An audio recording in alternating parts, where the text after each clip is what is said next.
अगर आपने भी बिहार बोर्ड का स्कॉलरशिप, चाहे वो 10,000 वाला हो, 25,000 वाला हो या 15,000 वाला हो, किसी भी तरह का कोई भी स्कॉलरशिप अगर आपने भरा हुआ है और आप इंतजार कर रहे हैं कि आपका आईडी और पासवर्ड आने के बाद आप अपने फॉर्म को फाइनलाइज करेंगे, तो ये वीडियो आपके लिए बहुत ही महत्वपूर्ण होने वाला है।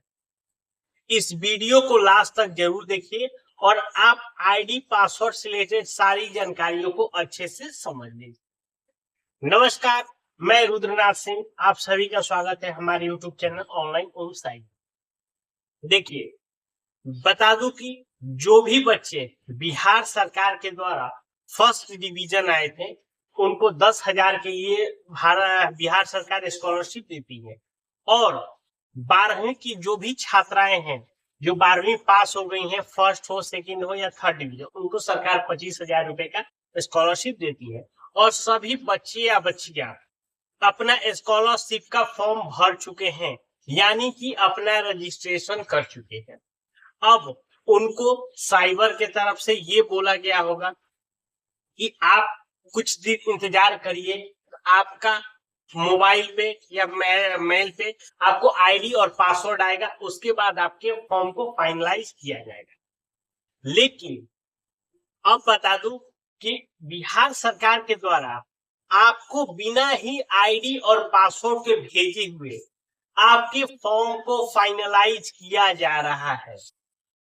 ठीक, तो अब बात ये आती है कि आपका फॉर्म फाइनलाइज हुआ या नहीं। अगर आपका फॉर्म फाइनलाइज हो गया है तो क्या सारे स्टेटस सही है, ये सारी चीजें आपको जानना बेहद ही जरूरी है। किसी किसी केस में बहुत ऐसे बच्चे हैं जिनके फॉर्म को पीएमएस के द्वारा रिजेक्ट भी किया गया है। रिजेक्ट होने का कारण है कि उनका आधार बैंक सीडिंग नहीं है। तो अब इन सब बातों को सुनकर जो भी बच्चे या बच्चियां हैं, अब उनके मन में ये एक जरूर क्वेश्चन आ रहा होगा कि आखिर हमारा फॉर्म का क्या हुआ, मेरा फॉर्म फाइनल हो गया है कि मेरा फॉर्म भी रिजेक्ट हो गया है। बात यही आती है। तो अगर आप अपने फॉर्म का स्टेटस जानना चाहते हैं तो उसके लिए आप हमारे डिस्क्रिप्शन बॉक्स में लिंक दिया हुआ है, आप वहां से जाके आप अगर खुद से देख सकते हैं तो उसके लिए आपको दो चीजों की जरूरत पड़ेगी, रजिस्ट्रेशन नंबर, ठीक, और दूसरा हो गया डेट ऑफ बर्थ यानी कि जन्म तारीख। इस दोनों को डालने के बाद आपका जो भी रजिस्टर्ड मोबाइल नंबर था जब आप फॉर्म भरते समय दिए थे, उसके ऊपर एक ओटीपी आएगा। ओटीपी आपका ध्यान रखिएगा, 4 अंकों का ओटीपी रहेगा। ओटीपी जैसे ही डालेंगे तो आपका वहां पर पूरा डिटेल्स खुल के आ जाएगा, नाम, पापा के नाम, रजिस्ट्रेशन नंबर, ये सारी चीजें। वहां पे देखिए 2-3 ऑप्शन को बहुत सोच समझ के देखना है। एक तो हो गया आपका फाइनलाइज स्टेटस। ये अगर किसी का यस हो गया है तो आप समझिए कि आपका फॉर्म को फाइनल सबमिट हो गया। किसी उसके साथ साथ यहाँ पे एक फाइनलाइज डेट भी दिया हुआ है। मान लीजिए किसी का 17/7/26 है, किसी का जो भी है, तो यानी कि जिस डेट को दिया गया है उसी डेट का आपका फॉर्म फाइनल सबमिट हुआ है। उसके साथ साथ तीसरा ऑप्शन लास्ट में आएगा, एक ऑप्शन पेमेंट का।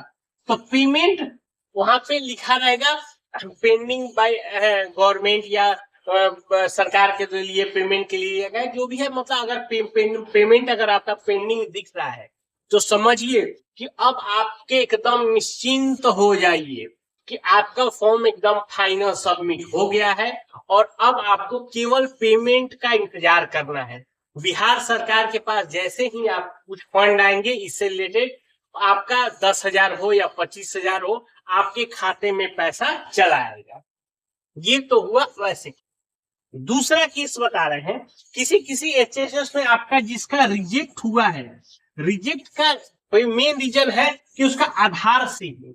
अगर जिसका आधार सीडिंग के वजह से रिजेक्ट है तो वो अपना जो भी है नजदीकी साइबर में जाके वहां पे आधार कार्ड, आधार में जुड़ा हुआ मोबाइल और अपना बैंक खाता ले जाके आधार सीडिंग करा लेगा। जैसे ही आधार सीडिंग होगा कुछ दिन बाद वो एप्लीकेशन भी जो रिजेक्ट हुआ है वो एक्सेप्ट में हो जाएगा कुछ दिन।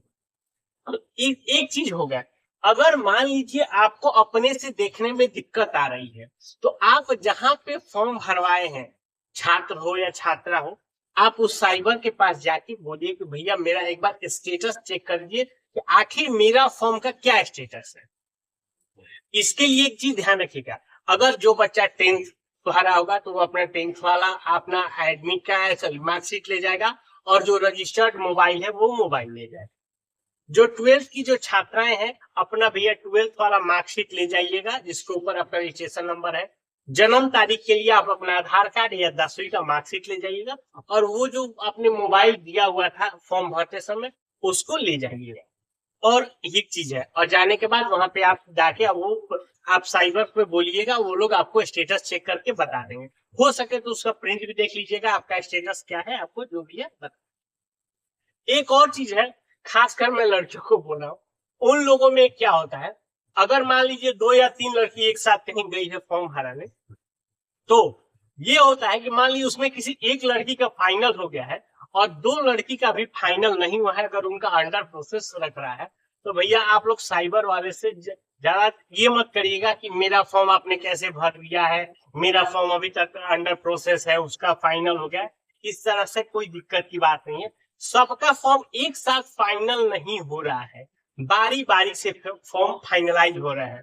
तो मैं इसलिए लड़कियों को बोल रहा हूँ, लड़के क्या होते हैं कि तुरंत ही एग्रेसिव मोड में आते हैं कि खासकर पैसे का बात है कि अगर पैसा नहीं मिला कि आखिर वो मेरी सहेली का क्यों फाइनल हो गया, मेरा क्यों नहीं फाइनल हो गया, यानी कि मेरे फॉर्म में गलत है। ऐसा कोई जरूरी नहीं है, हो सकता है कि उसका फॉर्म है जो उसका वेरिफिकेशन था उसका पहले पूरा हो गया है, इसके लिए उसका फॉर्म पहले फाइनलाइज हो गया है, आपका फॉर्म बाद में वेरिफिकेशन होगा। लेकिन हाँ, आप इसका स्टेटस बीच बीच में जरूर चेक करते रहिएगा कि आखिर आपका स्टेटस फाइनलाइज हुआ है नहीं। जैसे ही आपका भी फॉर्म फाइनलाइज हो जाएगा आप एकदम निश्चिंत हो जाइए कि सरकार के द्वारा अब आपके पैसे को आपके खाते में भेज दिया जाएगा। ठीक है, अगर इससे संबंधित आपको कोई और जानकारी है हमें नीचे कमेंट करके पूछ लीजिएगा, हम इसके विषय में आपको पूरी जानकारी दे देंगे। ठीक है, वीडियो अच्छा लगा हो एक लाइक करिए और अपने दोस्तों के साथ शेयर करिए। मिलते हैं नए वीडियो में, तब तक के लिए।